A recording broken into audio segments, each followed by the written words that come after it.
N'abandonnez jamais. Et je le répète, n'abandonnez jamais. Allez jusqu'au bout dans votre soutien l'un à l'autre. N'abandonnez jamais et n'appuyez si vous n'avez pas réussi.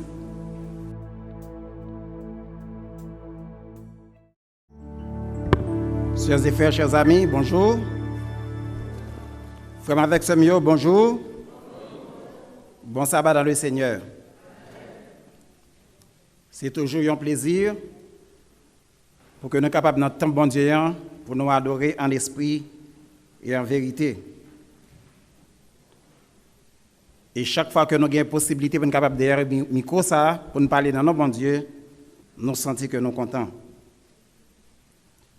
On a rappelé nous immédiatement que le service est fini, puis il y a pièce pour nous déplacer, parce que nous avons une rencontre ensemble avec le pasteur, nous avons une rencontre administrative.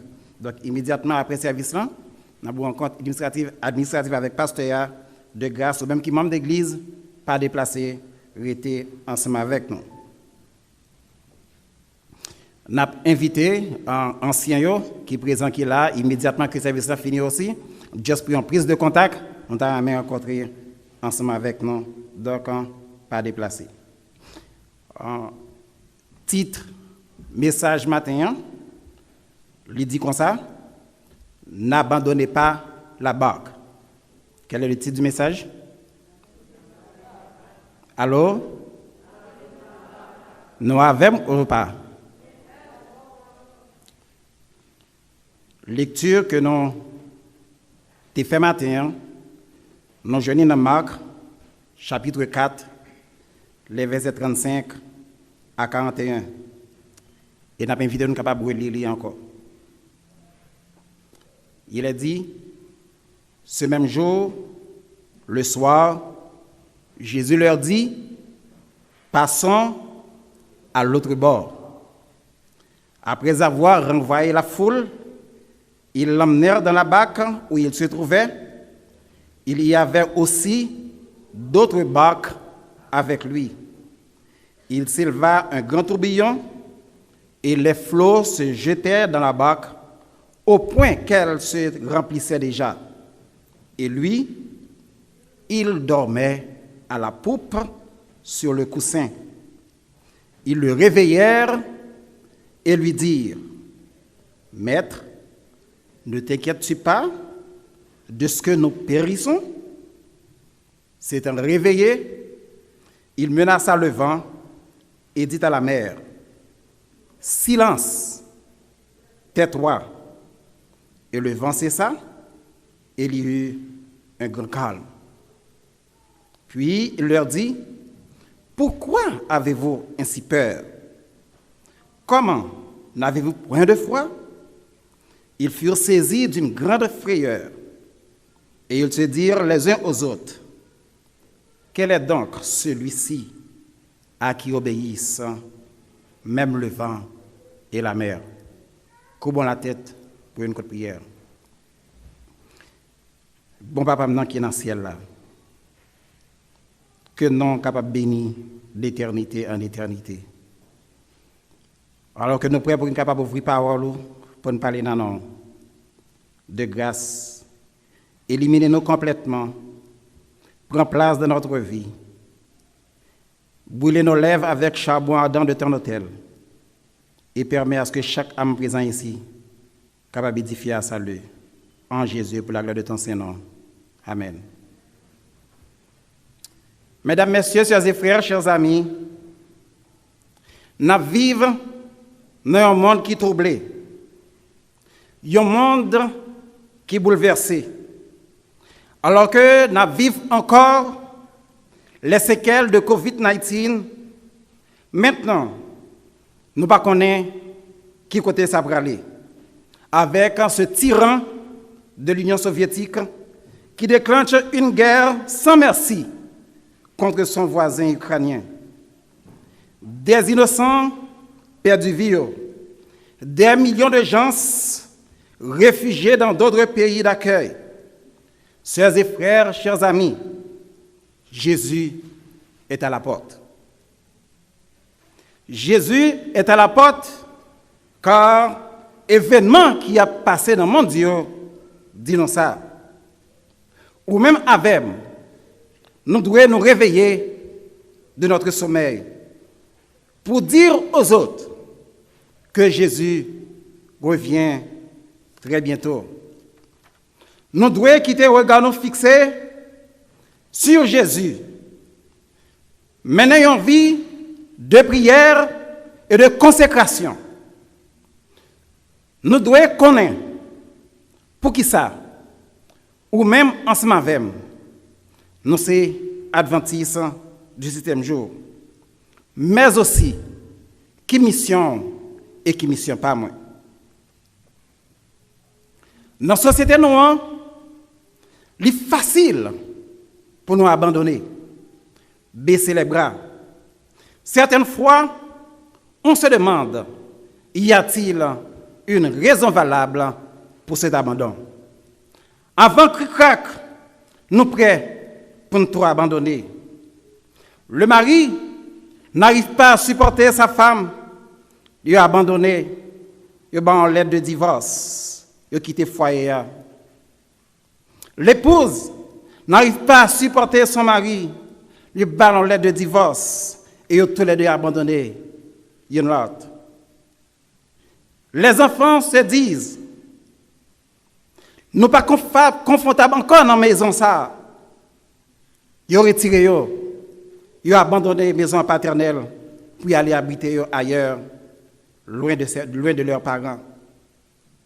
Même à l'église, on est prêt à tout abandonner parce que je n'ai pas une attitude sur X, je n'ai pas une attitude sur Z. Question que je gagne pour vous matin ensemble avec moi. Si Jésus te gagné même attitude, ça y est, pense que au même ensemble avec nous, nous sommes capables de prendre part dans le royaume. Qu'est-ce que les États-Unis d'Amérique seraient devenus si Abraham Lincoln avait baissé les bras? Il n'aurait pas maintenu l'unité entre le Nord et le Sud, et l'abolition de l'esclavage aurait été différée. Lorsqu'un journaliste interrogea Thomas Edison sur ses 1000 échecs avant de trouver la bonne méthode pour la lampe à incandescence, Thomas Edison répond comme ça. Ce n'est pas 1000 échecs, mais 1000 progrès vers la réussite. Si Winston Churchill n'avait pas tenu bon pendant la Seconde Guerre mondiale, quelle aurait été l'issue de celle-ci? Certainement bien différente. En pile historien d'accord, et ils dit que la guerre a été gagnée grâce à Winston Churchill. Et si Jésus avait abandonné dans le jardin de Gethsémani, est-ce que vous pensez, ou même ensemble avec nous avons fait partie de la grande famille des rachetés? Frères et sœurs, chers amis, celui qui abandonne en cours de route ne saurait jamais ce qu'il en adviendrait. Trop chrétiens prennent cette route fâcheuse, cette habitude d'abandonner la course. C'est vrai, ce n'est pas simple, ce n'est pas toujours facile. Mais quittez me dire, la ténacité serait toujours payante. Pour monde qui consacre l'agriculture ou pour les agriculteurs, lorsqu'il y a fait récolte, ils travaillent dur. Souvent de fois, temps par répondre. Pas de pluie, sécheresse. Cependant, ils doivent prendre patience pour arroser, arracher les herbes prend soin de terrain et permettre à ce que soient capables de joindre de bonnes récoltes. Par contre, vous devez aller jusqu'au bout. Si ou même ensemble avec nous avons un projet et rêve pour que nous fassions quelque chose pour le Seigneur, nous devons aller jusqu'au bout. N'abandonnez jamais. Et je le répète, n'abandonnez jamais. Allez jusqu'au bout dans votre soutien l'un à l'autre. N'abandonnez jamais et n'approuez s'il n'a pas réussi. Toutefois, nous joignons cet important avertissement dans les Écritures pour nous-mêmes avec qui sommes chrétiens. Jésus lui-même l'avait déjà dit dans Jean 16, dans Jean chapitre 16, le verset 33, je vous ai dit ces choses, afin que vous ayez la paix en moi. Vous aurez des tribulations dans le monde, mais prenez courage. J'ai vaincu le monde. Il ne nous demande pas d'abandonner, mais faire quoi? De prendre courage, car Jésus a déjà vaincu le monde. Si vous ne pensez pas avec, nous gagnons Jésus dans la vie, nous devons saisir cette assurance. Saisir cette assurance. Et par contre, pourquoi abandonner? Nous serions victorieux si nous gardons la foi et persévérons. Nous jouons cette assurance de Romains, chapitre 8, les versets 35 à 39. Et il dit ceci. Qui nous séparera de l'amour de Christ? Sera-ce la tribulation ou l'angoisse, ou la persécution, la faim ou la nudité, ou le péril ou l'épée? Selon qu'il est écrit, c'est à cause de toi qu'on nous met à mort tout le jour, qu'on nous garde comme des brebis destinées à la boucherie. Mais dans toutes ces choses, nous sommes plus que vainqueurs par celui qui nous a aimés.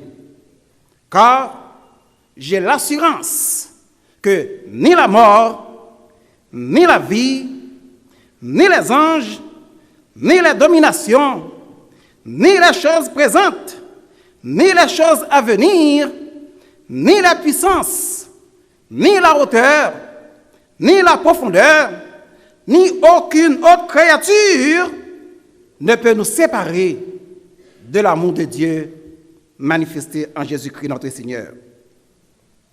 Chers et frères, chers amis, nous souhaitons comme apôtre Paul que chacun de nous ici présents capable de dire avec cette assurance que ni la mort, ni la vie, ni les anges, ni les dominations, et j'en passe, pas capable de séparer nous de l'amour de Dieu manifesté en Jésus-Christ notre Seigneur.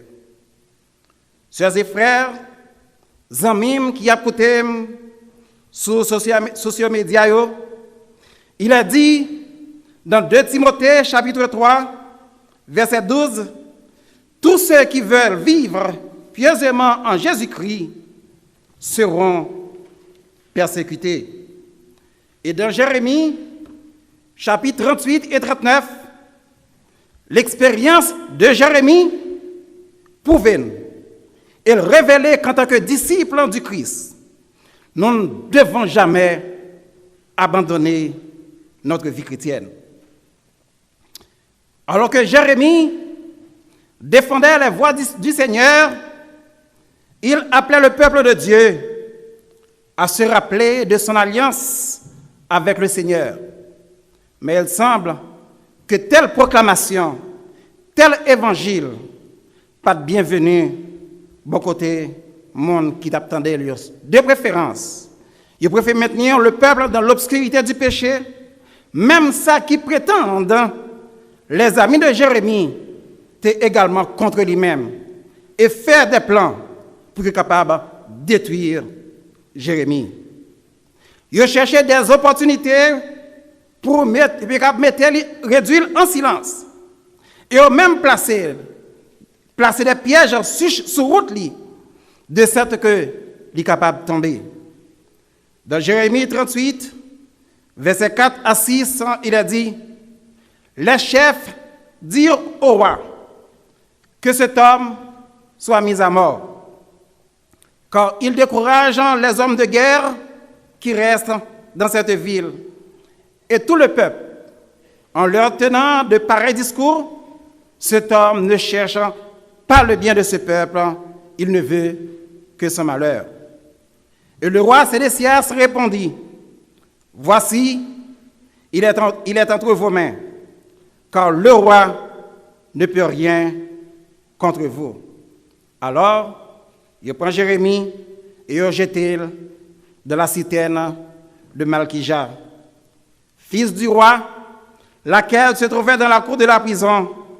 Il descendit Jérémie avec des cordes. Il n'y a point d'eau dans la citerne, mais il y avait de la boue. Et Jérémie enfonça dans la boue parce qu'il prend position pour l'Éternel. Frères et sœurs, amis, si vous voulez vivre selon le cœur de Dieu dans la droiture, ce sont malheureusement propres amis, familles, des fois, qui a tourné contre eux-mêmes. Et ce midi, moi invité pour que nous jamais fait compromis avec foi. Nous. Vous n'avez pas besoin d'abandonner votre vie chrétienne. En effet, Jérémie n'a jamais abandonné sa foi en Dieu malgré les persécutions. Parce qu'il savait que celui en qui il a mis sa foi veille toujours sur lui et le protège. Par contre, si on est si Dieu a veillé sur vous en tout le temps. Mais je dis, Jérémie fait nous connaître, il est toujours campé beaucoup de bon Dieu, il toujours prend position pour lui, parce que bon Dieu est toujours à son côté pour le protéger et à veiller sur lui. Et ce même Dieu qui était là hier pour Jérémie, believe or not, il a aujourd'hui pour vous-même et pour moi-même. Le psalmiste David, est-ce qu'il pas dit avec joie et confiance dans le psaume 23, verset 4, quand je marche dans la vallée de l'ombre de la mort, je ne crains aucun mal, car tu es avec moi. Ton bâton me rassure et ton bâton et ta roulette me rassurent.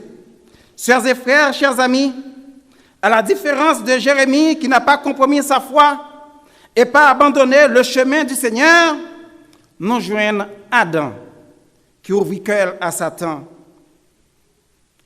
Il n'a pas tenu ferme dans sa foi, mais il s'est laissé guider par sa soif de satisfaire son propre désir et non celui de Dieu. Et attitude d'Adam, placée au même ensemble avec dans la position que nous aujourd'hui, nous sommes fragiles.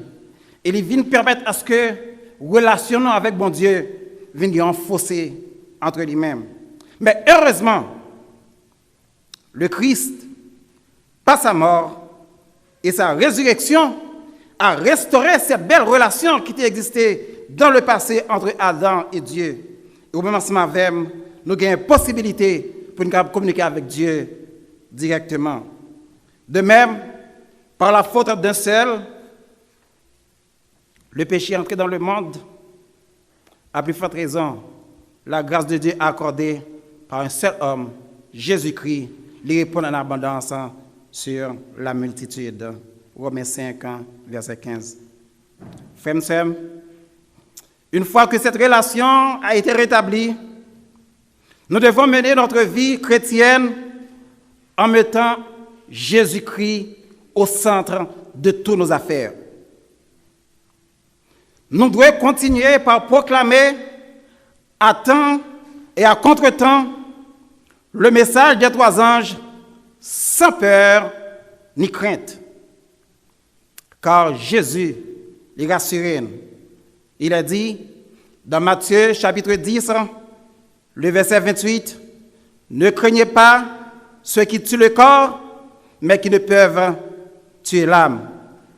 Bac-nous, pas chavirer jamais, si nous ensemble avec nous compter sur Jésus. Et ce que nous avons, nous faire reconnaître en lui-même, car Jésus a bien pour qu'elle l'a toujours avec nous-mêmes.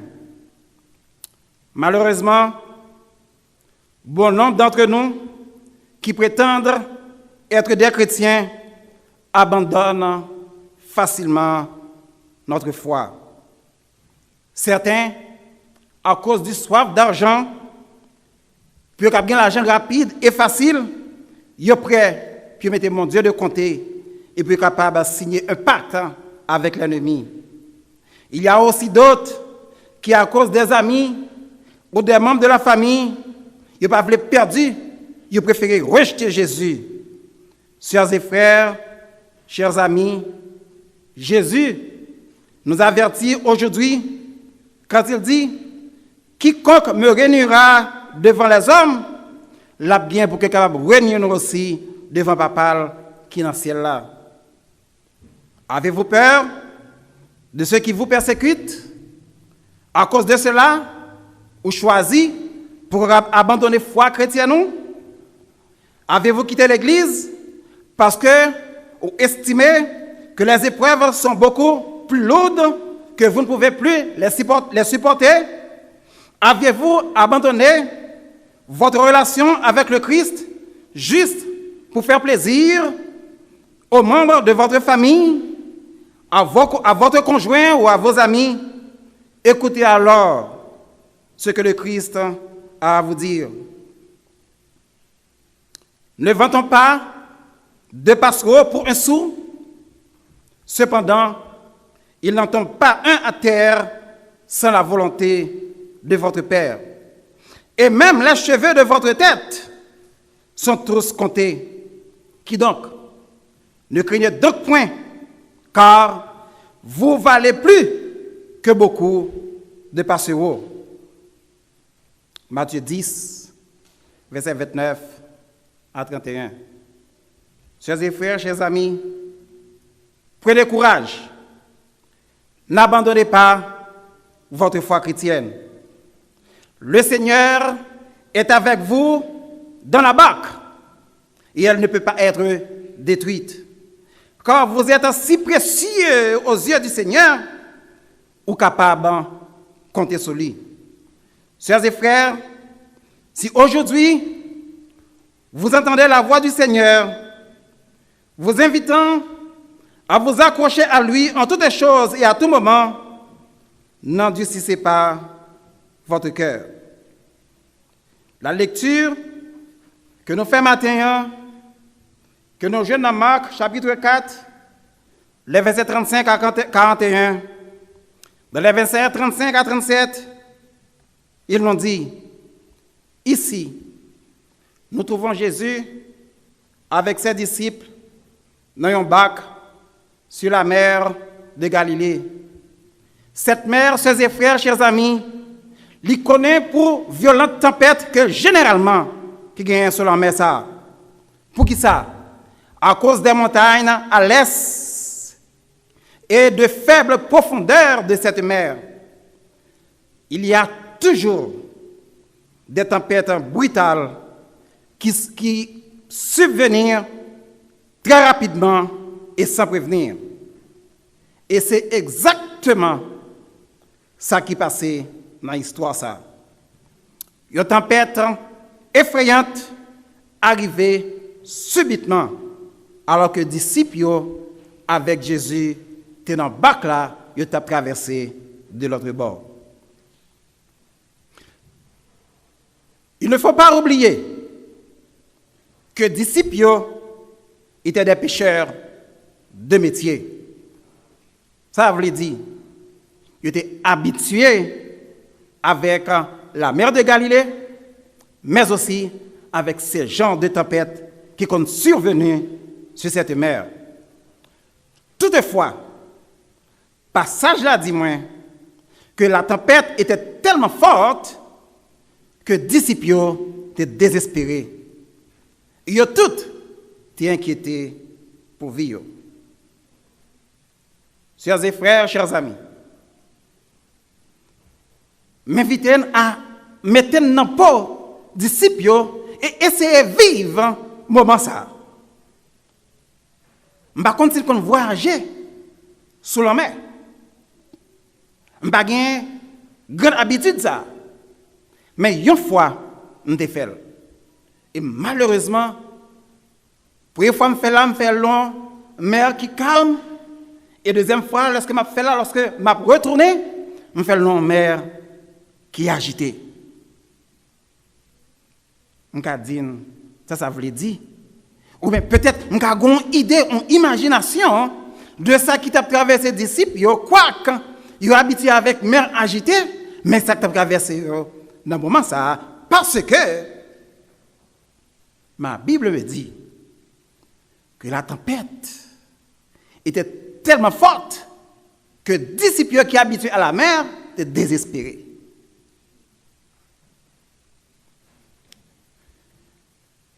La mer a volé, l'amiot a frappé le bac là, l'eau entrée dans le bac là. Monsieur pas connaît ça pour faire. Quoique, c'est de bon nageur. Pas une pièce là dedans qui fait idée pour abandonner le bac là, puis jeter le dans l'eau, puis sauver pour eux. D'une certaine façon, l'histoire ça dépeint la vie en général. Épreuve inattendue qui a bien pour frapper nous. Qui t'aime dire, la vie est remplie de toutes sortes d'épreuves. Épreuves physiques telles maladie, accidents, insomnie, fatigue et j'en passe. Des épreuves psychologiques, la solitude, la dépression, la crainte, le stress. Des épreuves au travail, au foyer, à l'église, les épreuves financières et toutes sortes d'autres épreuves contre ou même avec nous fait face quotidiennement. Des fois, lorsque nous regardons, nous voyons l'orage a grondé dans l'air là, et nous dit on prépare pour ça qui va venir. Mais qui te me dit, parfois, température pas annoncée. Ils surprennent nous, pas un avertissement, même ensemble avec l'histoire ça que nous joignons dans Marc chapitre 4, les versets 35 à 41. Et dans le verset 38, il y a deux bagailles qui attirent l'attention. La première chose, c'est que Jésus était où ça? Jésus était où ça? Dans la barque. Mais que faisait Jésus? Jésus dormait. Vous avez qu'on voit qui dit Jésus fatigué. Chers et frères, chers amis, alors que les disciples vivent menacés, alors que bac là a en mouvement, l'eau entre dans le bac là, mais ça Jésus fait, Jésus a dormi. Comme bagage qui m'a arrivé à comprendre. Et pourtant c'est en réalité, Jésus dormait. Et les disciples, leur vie était en danger. Il y avait de la pluie, des éclairs et du tonnerre. Tout ce sont des bruits. Pourtant, Jésus dormait, le Seigneur le Maître. Et c'est alors que les disciples paniquaient et ont crié et ont relé Jésus. Je ne suis pas dans l'assemblée, c'est ce que je dis aussi. Pratiquement, Jésus était trop fatigué. Et puis, il dormit. Remarquez bien, le texte a dit que Jésus couchait sous coussin et il a dormi profondément. Mais qui me dit, probablement, profond sommeil Jésus, pratiquement, le peut-être capable de faire gloire à lui, éclater. Parce que Jésus, pas même ensemble avec nous. Jésus n'est pas comme nous. Tempête, vie qui a bouleversé nous, pas capable de bouleverser Jésus. Jésus, pas jamais paniqué. Jésus est un homme calme. Et face aux circonstances impossibles, Jésus, pas jamais prend la panique.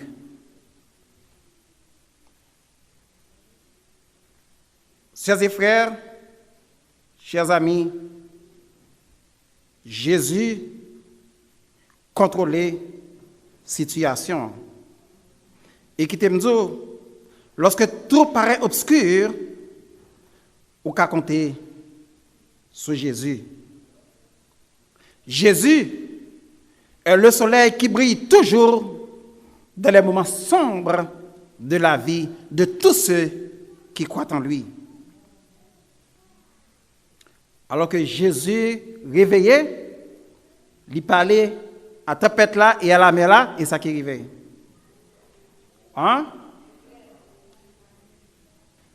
Tout bagage rentré dans? Tout bagage rentré dans l'ordre.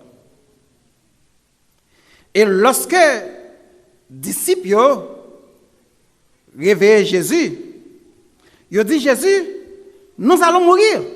Et nous sommes capables d'imaginer avec qui panique que ils dit Jésus ça. N'a pas mourir, ça ne va pas dire absolument rien. Pour qui ça? Parce que Jésus était abdomen. Souvent de fois, lorsque ou même ensemble frappé par certaines épreuves, par des situations difficiles, nous gagnons des réactions pareilles. Des fois, nous demandons côté bon Dieu. Et pour qui ça? Bon Dieu abandonné nous. Des fois, ou même ensemble avec nous douter côté bon Dieu. Pour qui ça fait qu'il ne va faire absolument rien pour moi? Et pour qui ça? C'est moi-même. Ça arrivé. C'est l'attitude que le prophète Ésaïe lui-même était reproché Israélites dans Ésaïe chapitre 40, les versets 27 et 28. Où il a dit, pourquoi dis-tu, Jacob, et pourquoi affirmes-tu, Israël, ma situation échappe à l'Éternel. Mon doigt passe inaperçu de mon Dieu. Ne le sais-tu pas? Ne l'as-tu pas appris? C'est le Dieu d'éternité, l'Éternel, qui a créé les extrémités de la terre. Il ne se fatigue pas, il ne s'épuise pas. Son intelligence est impénétrable. Souvent, réaction non est comme celle des disciples. Nous avons l'impression que Dieu dort et que bon Dieu passe au ciel de nous. En fait, David écrit dans Psaume 121, le verset 4, il a dit, Voici, il ne sommeille ni ne dort, celui qui garde mon des oliviers. Souvent, quand nous passons par les épreuves, nous pouvons être tentés de penser comme les disciples. Or, avoir l'impression que Dieu dort et qu'il ne se soucie pas de nous. Mais au verset 39, dans Marc chapitre 4, nous voyons que ce n'est pas le cas. Dans ce verset, Jésus nous montre encore un autre aspect de gloire. Dans le verset 38, il montre nos splendeurs lorsque il révélait en tant qu'homme calme face à la tempête. Mais au verset 39, nous joignons sa splendeur manifestée autrement. Cette fois-ci, par sa réaction. Mettons-nous dans la peau des disciples et imaginons que nous tous nous sommes là, avec violente tempête ça. Ou même ensemble avec nous sentons vent qui a frappé, qui a tourmenté. Nous sentons écume vague, panique qui a augmenté de jour en jour, qui a augmenté dans le bac là, et angoisse qui a monté dans le cœur. Il était très terrifiant. Et nous comprenons que disciples qui dit Seigneur, sauve-nous. Et alors, comme dit le tantôt, Jésus parle à la mer et au vent, tais-toi. Et tout à coup, la tempête s'apaise et il y a un grand calme. Ouf! Monsieur, respirez. Nous, même tout, on t'a respiré parce qu'on a imaginé qui côté que vous sorti. Ils ont tout déclaré, nous sommes sauvés. Nous pas jamais qu'on ouais un bagage comme ça. Ils ont émerveillé par la grandeur de Dieu. Chers et frères, chers amis, histoire ça enseigne nous que Jésus est le maître de l'univers. Tout soumis à autorité. Jésus est tout puissant. Et par contre, ou même avec, nous devons faire confiance et nous devons croire en lui. Au verset 40, Jésus, à son tour, pose deux questions aux disciples. Première question que Jésus posait, qui paraît un peu étrange pour moi. Et Jésus demande aux disciples, pourquoi avez-vous peur? Pour qui ça? Nous avons peur comme ça. Qui est-ce qui peut avoir peur dans cette situation ça? Et pourtant, Jésus fait cette question aux disciples. Imaginez, peut-être, les disciples disent, mais Seigneur, où tu es là? Ou senti vague? Ou senti vent? Ou est vague? Nous t'es peur, nous t'es désespérés. Parce que, vie nous te menacer. Qui te me dit aujourd'hui, si l'homme ça qui crée ciel là avec toi, monde là, l'univers là, li dans bac là, quelle que soit la menace qui gagne, ou même ensemble avec, nous pas de ni peur, ni crainte, parce que Jésus gagne contrôle monde là et l'univers. Jésus gagne pouvoir et autorité sur toute bagaille. Car Jésus était dans la barque. Jésus est ici, à Mont des Oliviers. Par contre, les épreuves sont venues, les problèmes sont survenus. N'ayez pas peur, car Jésus est dans cette barque. Jésus a posé une deuxième question aux disciples. Et Jésus m'a dit, comment? Nous n'avons pas de foi? Pour qui ça? Avant ce miracle dans la barque, les disciples ont déjà vu manifestation puissant Jésus. Yo voit côté que de l'eau changée en vin, côté que les malades guéris, les lèpres étaient purifiés, les démons chassés. Pourtant, face à cette situation, monsieur a paniqué. Et il a posé la question, qui est donc cet homme pour que même le vent et la mer obéissent? Qui t'aime dire le matin, hein? Question ça, lui montrer face à problème, à difficulté, à panique, ça que gagné que la mer là est ventée, produit, vient permettre à ce que croissance spirituelle, monsieur, a augmenté. Car, disciples, reconnaître une fois de plus la grandeur et la splendeur de Jésus. Frères et sœurs, nous avons toujours posé cette même question. Qui est donc cet homme qui a changé ma vie, car dans le passé, je suis égoïste, je suis voleur, je suis buveur, je suis adultère, criminel et j'en passe. Mais maintenant, je suis en l'autre monde. Je n'ai pas changé de par moi-même. Il y a un homme qui a changé. Et l'homme ça a relé Jésus de Nazareth.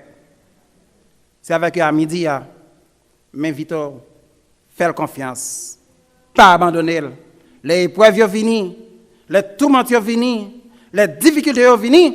N'abandonnez pas, raccrochez-nous à Jésus. Je ne sais pas qui épreuve à midi ça qui a traversé. Je ne sais pas qui épreuve qui touche vivre dans le moment ça. Mais la seule chose que je connais, c'est que Jésus est présent avec nous-mêmes dans cette barque. Et grâce à la tempête, vous pourrez grandir dans votre connaissance de sa grandeur et sa splendeur. Une seule chose, comme les disciples, m'inviter, non pas à abandonner la barque, mais à rester dans la barque. C'est pourquoi la Bible dit, considérez comme un sujet de joie complète les diverses épreuves auxquelles vous pouvez être exposés. Chers et frères, chers amis, si il y a un seul bagage que vous devez retenir aujourd'hui, dans le message, ça, n'abandonnez jamais.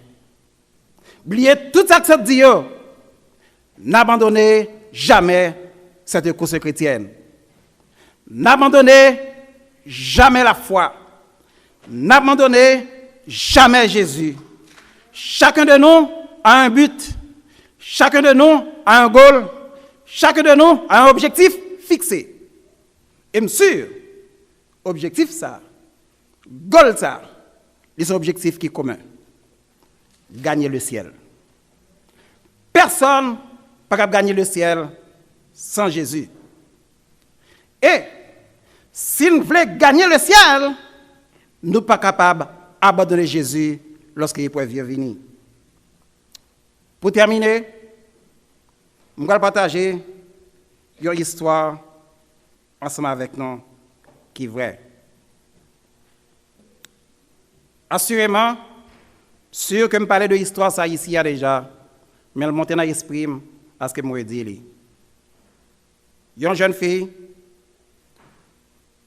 qui a participé dans un concours de beauté. Alors que divers pays réunis, et cette jeune fille est arrivée à remporter le prix. Parmi les dames qui étaient plus belles, meilleure connaissance, toutes conditions réunies, c'est lui-même que le comité jury a élu femme qui était plus belle et qui était réunie toutes les conditions. Et nous sommes comprendre ça. Dans la communauté, dans la zone où elle vit là, les yeux braqués sur cette jeune fille. Par contre, des gars, des copains, en pile, pensaient à lui-même. Et ils ont commencé à faire des offres. Un jour, cette jeune fille, il y a 5 parmi lesquels il était retenu. Il prend rendez-vous avec eux sur une place publique. Il réunit toutes et il dit, écoutez, moi recevons une invitation de la part de nous toutes. Parce que nous toutes, nous voulons cotiser. Mais qui me dit, moi, nous toutes. Jeune fille a déclaré à tous les 5 messieurs que les remet toutes. Mais il dit une seule chose, je suis capable de faire vivre avec nous toutes. Avec un seul que je suis capable de faire vivre. Il dit, je suis capable de choisir non, comme ça. Je suis capable de faire. Je vais prendre vacances dans le travail. Je vais rendez-vous sur un mois, dans le même lieu. Je suis athlète, je vais courir, je vais mettre nous toutes dans la même ligne. Et qui que ce soit dans nous, lorsque je baille signal, je cours qui kembem, mais monde ça m'a fait vivre avec elle. C'est la seule façon que je choisi une non parce que moi mène tout.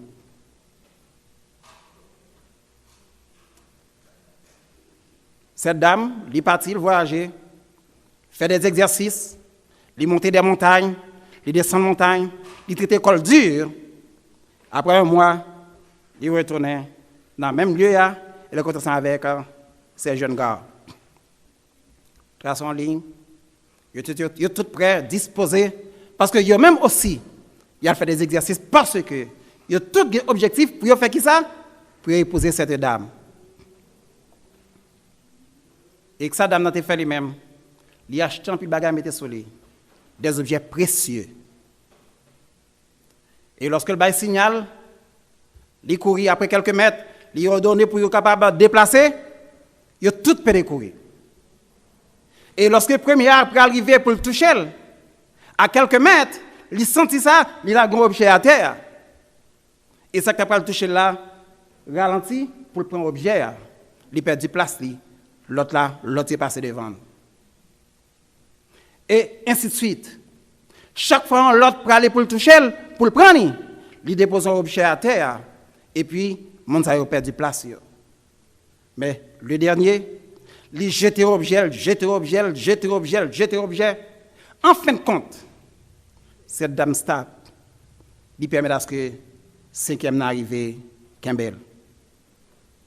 Elle dit, mais comment faire arriver Kimbel, moi? Parce que nous déposons un paquet d'objets précieux pour vous. Il dit, c'est pas ça que tu es goal, moi. C'est pas ça que tu es objectif, moi.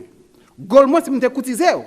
Et pas absolument rien sur route, moi, qui empêcher de me camper, sinon que Kimbel. Chers et frères, chers amis, je ne sais pas qui goal l'autre monsieur te gagne. Il a quitté des choses à terre, permettre à ce que il perde l'objectif. Souvent, fois même ensemble avec nous, nous ne bagaille de rien, absolument rien, empêcher que la relation avec Jésus reste intacte, ferme et empêcher nous de remporter le ciel. Ce midi, m'invitez pour que nous ne quitter absolument rien dans le monde, empêchez-nous de rester accrochés avec Jésus. Bagaille à terre passé, ce sont des choses éphémères, mais la vie éternelle, c'est celle que Jésus a abandonnée. Que mon Dieu a béni, madame.